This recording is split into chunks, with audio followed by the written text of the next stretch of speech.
আমাদের প্রত্যেকটা গ্রহের একটা দৃষ্টি আছে। এই দৃষ্টিটা আমরা অনেক সময় পূর্ণ দৃষ্টি বলি, এক কলা দৃষ্টি বলে থাকি, আমরা দ্বিকলা দৃষ্টি বলে থাকি, পূর্ণ কলা দৃষ্টি দিয়ে থাকি। তো আমরা এইভাবে অনেক সময় বিচার করি 15 ডিগ্রি করে।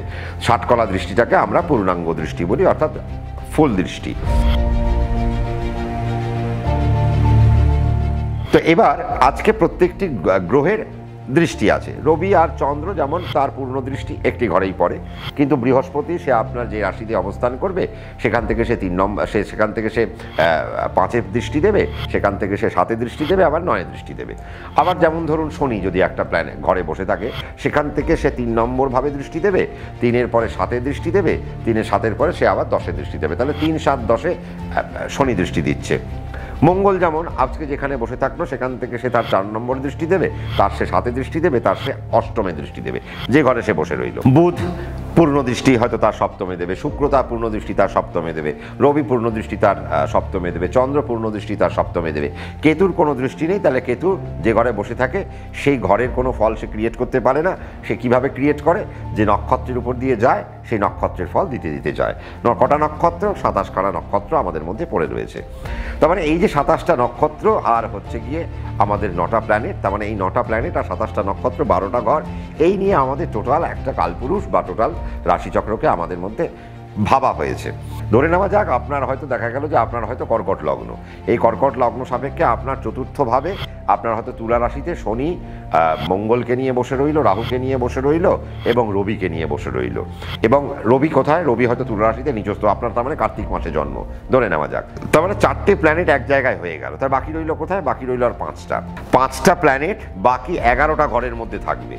তাহলে 5টা প্ল্যানেট যদি বাকি 11টা ঘরের মধ্যে থাকে, তার মানে এমনি জায়গাটা কমে গেল। আমি ধরে নিলাম আপনার যেখানে শনি, মঙ্গল, রাহু আর রবি এক জায়গায় তুলা রাশিতে বসে থাকলো, তার মানে তার 7ম মেষ রাশিতে কে থাকবে? মেষ রাশিতে কেতু পড়ে থাকবে। এবার দেখা গেল রাহু কেতুর একদিকে কোনো গ্রহ নেই, বাকি গ্রহগুলো ওই তুলা থেকে মিনের মধ্যে ঘোরাফেরা করছে। আপনারা হয়তো বললেন স্যার আমাদের তো একটা দিকে রাহু কেতুর একটা দিকে কোনো গ্রহ নেই, সবাই তো বলে কাল সর্পদোষ। না, দেখুন কাল সর্পদোষ এটাও কিন্তু ম্যানমেড। তার মানে আমাদের কাল সর্প বলে কোনো কথা আমাদের নেই, আছে। সেই কথাটা যে অর্থে বলা হয়েছিল সেই অর্থটা আর কিন্তু রইল না। আজকে আপনার যদি কর্কট লগ্ন হয়ে থাকে, তার মানে আপনার 7মপতি 8মপতি আপনার 4র্থে বসে রইল শনি। তার মানে আপনার মঙ্গল আপনার হচ্ছে 5মপতি আর 10মপতি, সে কোথায় বসে রইল? 4র্থে বসে রইল। আপনার আমি কি বললাম? রবি বসে রইল হচ্ছে ওই একই জায়গায়, অর্থাৎ তুলা রাশিতে। তার মানে আপনার 2য় পতি অর্থপতি আপনার 4র্থ ভাবে এসে বসে রইল এবং সেই জায়গায় রাহুও বসে রইল। তাহলে আপনার 10মে আপনার কেতু বসে রইল। আমি ধরে নিলাম তর্কের খাতিরে যে শুক্র আর বুধ হয়তো আপনার বৃশ্চিক রাশিতে বসে রয়েছে। তাহলে শুক্র বুধ যখন বৃশ্চিক রাশিতে বসে রইল, তার মানে সেই শুক্র আপনার একাদশপতি 4র্থপতি আপনার 5মে বসে রইল। আপনার কাকে নিয়ে? দ্বাদশপতিকে নিয়ে এবং 3য় পতিকে নিয়ে সে বসে রইল 5ম ভাবে। তাহলে শুক্র আর বুধ যখন আপনার 5ম ভাবে বসে গেল, আবার ওইদিকে কেতু চলে গেল, আর এইদিকে শনি, মঙ্গল, রাহু আর রবি। আর তাহলে বৃহস্পতিকে আপনি হয়তো দেখতে পাচ্ছেন যে বৃহস্পতি আপনার হয়তো বসে রইল, আপনি হয়তো দেখলেন যে বৃহস্পতিকে আপনি মীন রাশিতে দেখতে পাচ্ছেন এবং তার মানে আপনার লগ্নে 9মে। তার মানে বৃহস্পতি যে নাকি আপনার 6ষ্ঠ, যে নাকি আপনার 9ম, সে 9ম ভাবে বসে রইল। তাহলে ফলটা কিভাবে দেবে? তাহলে ফলটা কিন্তু এবার যারা যে ঘরে বসে রইল, তার মানে দেখুন আপনার এখানে কি কি কানেকশন হলো। কেন আমি এই কথাটা বোঝালাম কর্কট দিয়ে? তার মানে দেখুন কর্কট রাশি সাপেক্ষে 7 আর 8 4-এ, রবি যদি 2য় পতি সে 4-এ বসে রইল, মঙ্গল যে 5 আর 10 সে 4-এ বসে রইল। তাহলে ক্যালকুলেশনটা কি হবে? তার সাথে কে বসে রইল? রাহু বসে রইল। তাহলে ক্যালকুলেশনটা কি হবে? তার মানে আপনি আপনার 7 আর 8-এর সফলতা কোথায় বসে রয়েছে? 4র্থ ভাবে। তার মানে আপনার সফল জায়গায় বসে আপনার সফলতার মানে 4র্থ ভাব মানে আপনার মাতৃস্থান, আপনার বাহনের জায়গা, আপনার সফলতার জায়গা, আপনার নৈসর্গিক শুভত্বের জায়গা 4র্থ ভাব। আপনি জীবনে কটা বাড়ি করবেন, কটা গাড়ি করবেন, কত সফল হবেন, সবটাই আমরা ওই 4র্থ ভাব থেকে আমরা আলোচনা করব। তাহলে 4র্থ ভাবে কারা কারা বসে রয়েছে এবং তারা 4র্থ ভাবকে কি ডমিনেট করছে? এবার এখানে একটা প্রশ্ন যে স্থিতির থেকে দৃষ্টি বড়, অর্থাৎ আপনি যখন দুটো মানুষ যখন আপনারা সামনাসামনি আসেন, তখন দেখবেন আপনার সামনের মানুষের পূর্ণাঙ্গটা আপনি দেখতে পাচ্ছেন, কিন্তু আপনি আপনার চোখ দিয়ে আপনার চুল দেখতে পাচ্ছেন না। তার মানে আমরা যেখানে থাকি আমরা নিজেকে পূর্ণ দেখতে পারি না। কাজেই তার মানে কি বোঝালো? তার মানে আমরা যেখানে দাঁড়িয়ে থাকছি, আমি আমাকে পূর্ণাঙ্গ না দেখতে পেলেও আমি আমার সামনের দিকে যেখানে দৃষ্টি পড়ছে সেখানে আমি পূর্ণ গোটাটাকে দেখতে পাচ্ছি। তাহলে এই যে প্ল্যানেট যখন আমার 4র্থ ভাবে বসে রইল, সে সেই জায়গা থেকে কোন কোনভাবে দৃষ্টি ফেললো। তার মানে আমার 7 আর 8 যদি আমার সফলতার জায়গায় বসে থাকে, তার মানে আমি আমার কর্মে সফল হতে পারি, আমি আমার সম্পত্তিতে সফল হতে পারি, আমি আমার রোগকে তাড়াতাড়ি আমি রোগকে আমি তাড়াতাড়ি জয় করতে পারি। রোগ আমার হবে কিন্তু আমি সেখান থেকে তাড়াতাড়ি ভালো হয়ে যাব, আমি রিকভার করে ফেলবো খুব তাড়াতাড়ি। আমার চতুর্থ ভাব। আজকে পঞ্চম আর দশম যখন আপনার চতুর্থে বসে রইল, তার মানে আপনি আপনার কর্মকেন্দ্রিক জায়গায়, আপনি আপনার এডুকেশনের জায়গায় আপনি সফল হতে আরম্ভ করবেন। হ্যাঁ, এবার সেই জায়গায় কিছু বাধা আপনাকে পেতে হবে। কেন? আপনার 7 আর 8 আপনার চতুর্থে বসে রয়েছে। আমি বোঝাতে পারলাম বিষয়টা? তার মানে 7 আর 8 যখন আপনার চতুর্থে বসে রয়েছে, তার মানে আপনার এডুকেশনে একটা বাধা, কিন্তু আপনি এডুকেশনে সফলও হবেন এবং সেখান থেকে কর্মও যখন আপনার কর্মপতিও যখন সেই জায়গায় বসে উঠল, তার মানে কর্মেও বাধা, বাট আপনি সফলতার সিঁড়ি আস্তে আস্তে উঠবেন যদি আপনি ডিটারমাইন্ড থাকেন এবং আপনি আপনার কর্মে যদি প্রচণ্ড ভালোবাসা দেখাতে পারেন, তাহলে আপনি আপনার জীবনযাত্রায় জয় লাভ করতে পারবেন। এবার দেখুন মজাটা কোথায়, যে ভাবের কারকগ্রহ যেভাবে বসে রয়েছে সেই ভাব থেকে সে যে ভাবগুলিতে দৃষ্টি দিচ্ছে, তার মানে সেই ভাবের ফল আপনি জীবনে কি কি পেতে পারেন এবং সেখান থেকে সে সেই ভাবকে কিভাবে ডমিনেট করছে। আজকে ধরে নেওয়া যাক শনি 3, 7, 10-এ পূর্ণাঙ্গ দৃষ্টি দেয়, তার মানে শনি যদি আপনার লগ্নের চতুর্থে বসে থাকে, তার মানে সে আপনার 4, 5, 6 পূর্ণ দৃষ্টি দেবে, আপনার 10-এ পূর্ণ দৃষ্টি দেবে, আপনার লগ্নে পূর্ণ দৃষ্টি দেবে। তার মানে সে শনি যে নাকি আপনার অষ্টমপতি, যে নাকি আপনার সপ্তমপতি, সে চতুর্থে সফলতার জায়গায় বসে সে আপনার রোগ ঋণ রিপু জ্বালায় দৃষ্টি দিচ্ছে, সে আপনার কর্মে দৃষ্টি দিল, আবার সে আপনার লগ্নে দৃষ্টি দিল। তার মানে দেখুন আজকে যদি আমরা এবার একটা ছোট্ট একটা হিসেব যদি আমরা ভাবি, যে দেখুন আমরা সব গ্রহকে সরিয়ে দিলাম, দিয়ে আমরা ধরুন কর্কট লগ্ন সাপেক্ষে শনিকে আমরা তুঙ্গ করে রাখলাম, তুলা রাশিতে সে তুঙ্গ অবস্থান, এখানে সে সব থেকে বেশি ভালো ফল দেয়, উচ্চস্থ হয়ে যায়, এবং তার থেকেও বেশি ভালো ফল দেয় কোথায়? সে মূলত্রী করে, অর্থাৎ কুম্ভ রাশিতে। এবার আজকে আমি মঙ্গলকেও সরিয়ে দিলাম, রবিকেও সরিয়ে দিলাম, রাহুকেও সরিয়ে দিলাম, আমি শুধু শনিকে ফেলে রাখলাম। শনি কেন্দ্রিক যদি আমরা এখন আলোচনা করি, তাহলে দেখব কি যে শনি আজকে আপনার কর্কট লগ্ন সাপেক্ষে সপ্তমপতি আর অষ্টমপতি আপনার চতুর্থে। তাহলে আমাদের প্রথম কি আসবে, যে আমাদের সফলতার জায়গায় যখন বসে রইল, সে আমাদের নৈসর্গিক বাধা তুলবে। কেন বাধা তুলবে? আমার একটা কাজ সে চট করে করতে দেবে না, তার কারণ সে 8, সে আমার বাধকপতি, সে আমার 7, সে আমার মারকপতি। কেন? আমাদের আবার জন্মছক যখন আমরা ক্যালকুলেট করি, আমাদেরকে দেওয়া হচ্ছে 2, 7 হচ্ছে মারক, 6, 8, 12 বাধক। তার মানে 2 আর 7 যখন যেখানে বসে থাকবে, যে রাশিতে বসে থাকবে, যে ভাবে বসে থাকবে, সেই ভাবকে সে প্রাথমিক পর্যায়ে একটুখানি সমস্যার মধ্যে ফেলবে। কতটা? পূর্ণ কি? না, পূর্ণ নয়। কেন?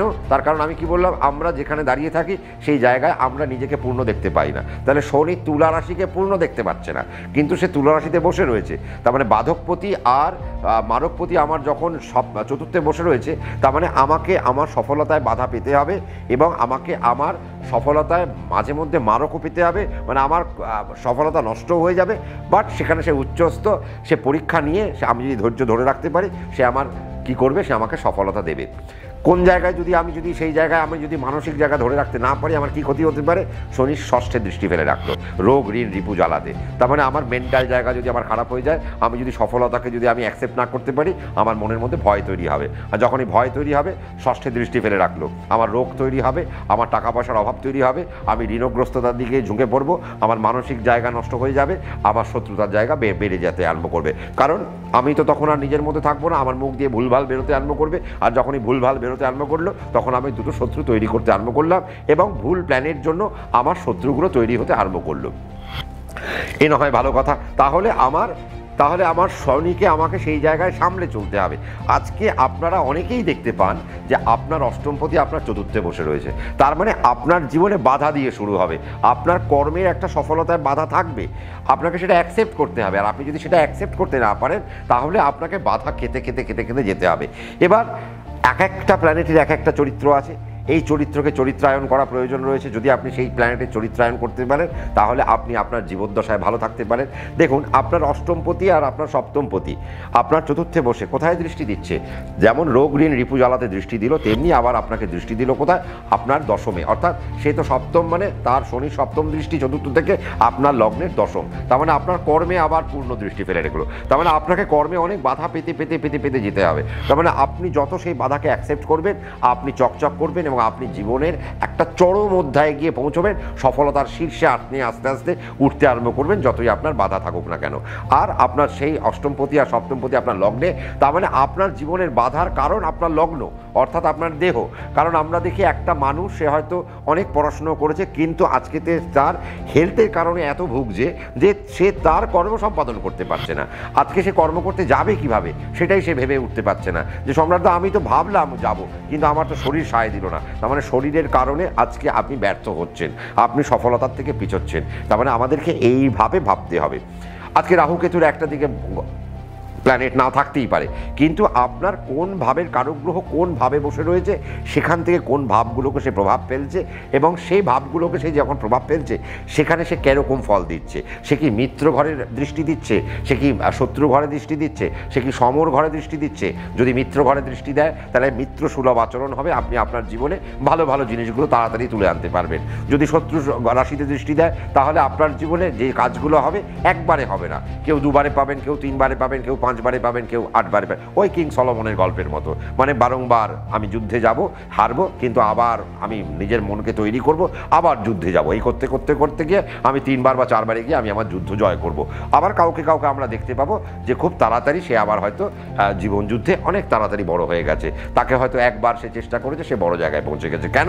তার হয়তো কর্মভাব অত্যন্ত শুভ জায়গায়, তার প্রতিষ্ঠার ভাব অত্যন্ত শুভ জায়গায়, তার নৈসর্গিক যে প্ল্যানেটগুলো রয়েছে তারা অনেক শুভত্বে বসে রয়েছে। তার মানে এই যে ক্যালকুলেশন, এই ক্যালকুলেশনগুলো আমাদেরকে একটু মাথায় রাখতে হবে। যদি আমরা মাথায় রাখতে পারি তাহলে কি হবে, আমরা প্রপার ক্যালকুলেশনটা করতে পারবো, কি কারণে আজকে আমার সমস্যা, সেই সমস্যাকে আমরা বার করে আনতে পারবো, বা আজকে আমার উন্নতি হচ্ছে সেই উন্নতিকে আমি ধরে রাখবো কি করে, তার ক্যালকুলেশনটাকেও আমি আজকে জানতে পারবো। তার মানে এই গেল হচ্ছে আপনার এই ফাঁকা ঘরে। তার মানে বুঝতেই পারছেন যে 9টা প্ল্যানেট, যদি আমরা 12টা দিয়ে 9কে যদি আমরা বিয়োগ করি তাহলে আমরা দেখবো 3টে রাশি পড়ে থাকছে ফাঁকা। তার মানে সেই জায়গাতেও আপনাদেরকে বুঝে নিতে হবে যে 3টে রাশি যে ফাঁকা হয়ে পড়ে রয়েছে সেখানে আমার 9টা গ্রহের পক্ষে ক্ষমতা নেই যে সে 12টা রাশিকেই পূর্ণ করবে। তার মানে একটা জন্মছকের মধ্যে আমরা দেখতে পারি 6টা বা 7টা ঘর ফাঁকা থাকতে পারে, কিন্তু প্ল্যানেটারি পজিশন কি, সেই পজিশন থেকে সে কি ফল তুলছে, তা আমার জীবনে কি ফল প্রদান করবে, তবে গিয়ে আমরা আমাদের ক্যালকুলেশনকে আমরা একটা শীর্ষ জায়গায় পৌঁছতে পারবো। কিন্তু আপনাদের যেটা করতে হবে, সঙ্গে থাকতে হবে, চোখ রাখতে হবে। তার কারণ রাত্রি 9টায় তো আমি অনেক রকম বক্তব্য নিয়ে আসি, অনেক রকম টপিক নিয়ে আসি। তো আমরা পরবর্তীকালে অনেক টপিক নিয়ে আমরা আসছি। আমি যেরকম বললাম, দ্বিতীয় মঙ্গল, নবমে মঙ্গল, রবি শুক্র দারিদ্র যোগ, মঙ্গল শুক্র যোগ, শনি রাহু যোগ, শনি কেতু যোগ, শনি মঙ্গল যোগ ইত্যাদি অনেক রকম যোগ নিয়ে আমরা আসছি। চোখ রাখুন। ভালো লাগলে লাইক করতে ভুলবেন না, শেয়ার করতে ভুলবেন না, কিন্তু যেটা করছেন না সেটা হচ্ছে সাবস্ক্রাইব করতে আপনারা খুব ভয় পাচ্ছেন। মনে হচ্ছে আপনাদের যে সাবস্ক্রাইব করলে মনে হয় টাকা কাটবে, না, টাকা কাটবে না, ওটি একদম ফ্রি। ওই লাল রঙের বাটনটা যেটা রয়েছে ওটা প্রেস করে দিলেই আপনি সাবস্ক্রাইব করে ফেলবেন, আর ঘন্টাটা আপনি প্রেস করতে ভুলবেন না। তার কারণ আমি যে প্রোগ্রামটা দেবো তার নোটিফিকেশান আপনার কাছে পৌঁছলে আপনি সেই প্রোগ্রামটা এনজয় করতে পারবেন। তাহলে আজকে এই অবধি। এবার পরবর্তী পর্যায়ে আমরা আরও অনেক টপিক নিয়ে আসছি। প্রত্যেকে ভালো থাকুন, সুস্থ থাকুন, শান্তিতে থাকুন আর দেখতে থাকুন। নমস্কার।